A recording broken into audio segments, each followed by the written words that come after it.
Once there was a prince who wanted to marry a princess. However, she had to be a real princess, and nothing less would do.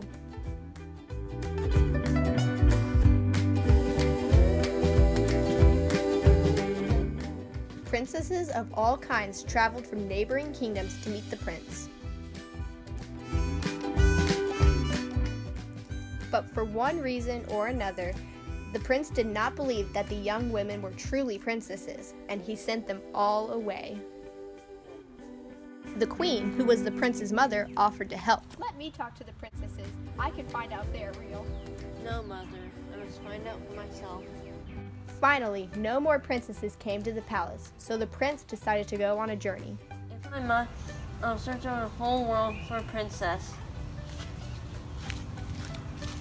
The prince traveled to France, where he was introduced to Princess Mirabelle, who lived in a huge chateau.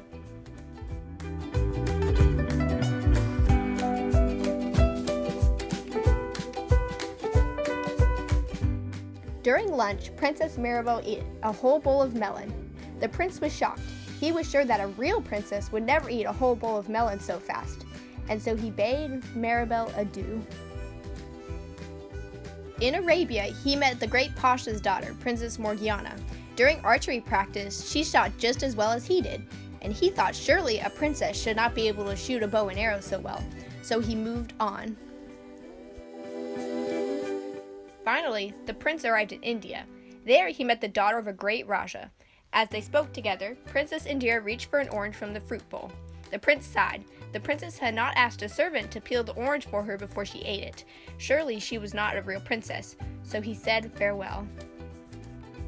The prince returned home, looking most unhappy. I couldn't find a real princess anywhere in the world.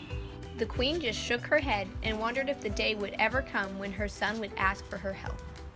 One night, the queen heard a knock on the door. Who's there? Won't you come in? You're most kind. I lost my way.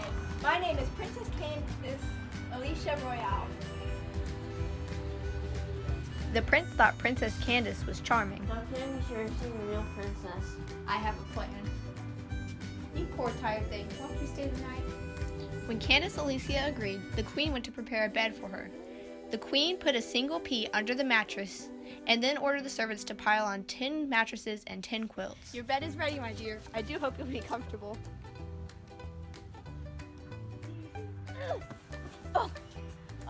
That night, the princess was not comfortable. Hour after hour, the exhausted creature tossed and turned. To help herself sleep, the princess tried counting castles. She tried counting handsome princes too, but nothing helped Candace Alicia to fall asleep.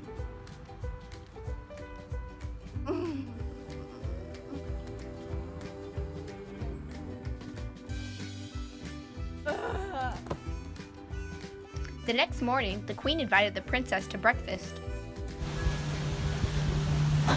Did you sleep well, my dear?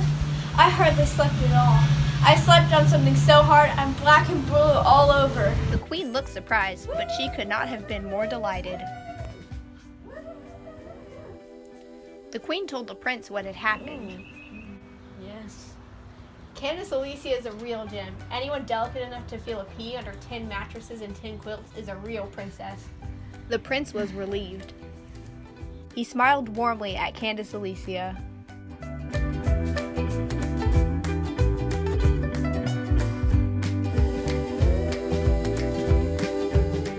Before the day was over, he and the princess were in love.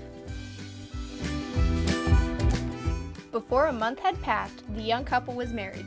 The royal wedding was a dazzling affair. The king's subjects loved their new princess. They also loved the story of the princess and the pea, and told the story to their children for many years to come. As for the pea itself, it was put on display in the Royal Museum.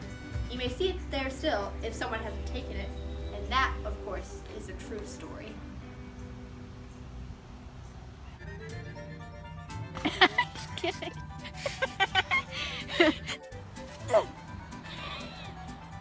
You messed up some mattresses.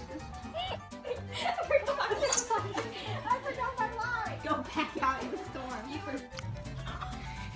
No matter what I do, I look like a bandit. Your head's not in it. Oh.